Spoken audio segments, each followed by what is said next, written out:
Ndongenda gushuje wowe ukomeje guhitamo channel yacu ya Rwanda News 24 ikugezaho amakuru meza kandi agezweho atari ivumbi no kuvuga ko nyine aba akiri mashyashya. Ikindi kandi ndagushishikariza kuba wakora subscribe, share ndetse na comment kugira ngo ujye uhora ugezwaho amakuru meza cyane. Uyu munsi rero nkaba ngiye kukugezaho inkuru ivuga ku ndirimbo ya Davis D, indirimbo yise Fata Micro cyangwa se Micro. Kusanzwe rero Davis D no umuhanzi uzwi cyane hano mu ruhando rwa muzika mu gihugu cyacu cy'u Rwanda, avugwaho byinshi bitandukanye, ariko noneho akaba hari kuvugwaho uburyo indirimbo yasohoye nyuma yo kusohora indirimbo yise Dede irimo magambo ajimije cyane, asohoye n'indirimbo bita yise ngo Fata Micro cyangwa se Micro. Muri rusange iyi ndirimbo rero ushobora ko wayumva ukaba utabasha kuba wahita usobanukirwa muri rusange ibiyigize. Ese iyi ndirimbo ya Micro yasohoye ejo bundi yavugaga iki? Harimo amagambo asa nkaho ajimije, yashakaga kuvuga iki? Ni muri uwo mwanya tugiye kubivugaho nkuko yagiye abitangaza muri rusange. Davis D yasobanuye ibyibajijweho mu ndirimbo ye nshya yavugishije benshi.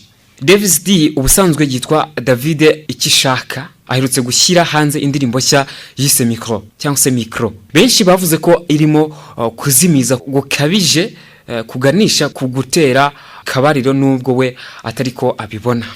Muri iyi ndirimbo y'uyu musore aba yisanisha n'ukundana n'umukobwa ashaka kuba umuhanzi, ariko byagiramo hagati agatangira kuzimiza ku buryo izina ry'indirimbo n'ubutumwa bitangira gusa n'ibigenda imbusane.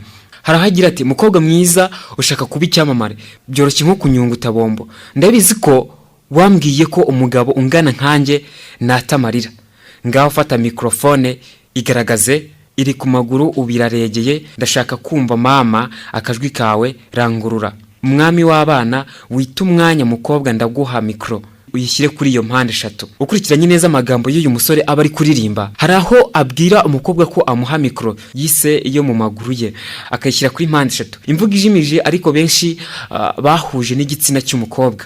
Kugeza aha abakurikiranye iyi ndirimbo basobanura ko abari kumusaba ko baryamana. Hari naho agira akavuga ko ari umwami w'amajyepfo, ko azi gutera akabariro neza, agasaba umukobwa kutagira ikibazo nubwo yagira urusaku rwinshi nk'urw'imbata, nta muntu uri bubumve.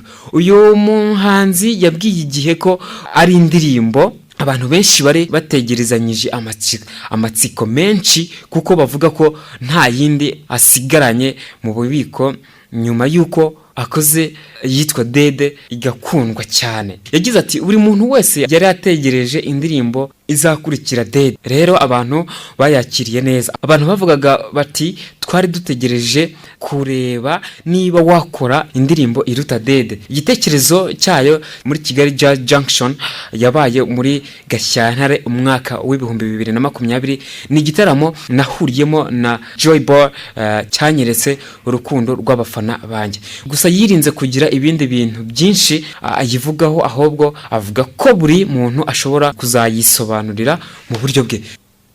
Iyi ndirimbo ijya kurangira hazamo urusaku rw'igitanda kiri gukaka nkaho hari abantu bari kukigundaguraniraniraho. Abajijwe iby'iki gitanda ndetse n'ijambo mpande eshatu byibajijweho, mu gusubiza avuga ko atanga ubutumwa bw'ingeri zinyuranye kandi ko ashaka kujya akora ibintu bitandukanye n'ibyo abakunda umuziki basanzwe bumva. Yagize ati nkora indirimbo nyinshi kandi ubutumwa ntanga ntabwo ari ukuvuga ngo ni ubuzima cyangwa se urukundo rwo kugukunda, mfite ubutumwa bwinshi butandukanye. Rero mpande eshatu umuntu wese yayumva mu buryo bwe, buri wese yemerewe kubyumva mu buryo bwe, niyo mpamvu nkora indirimbo buri wese ashobora kwisobanurira. Ntabwo nzaririmba ngo ndagukunda kuko ibyo ni nka rimwe guteranyaho rimwe.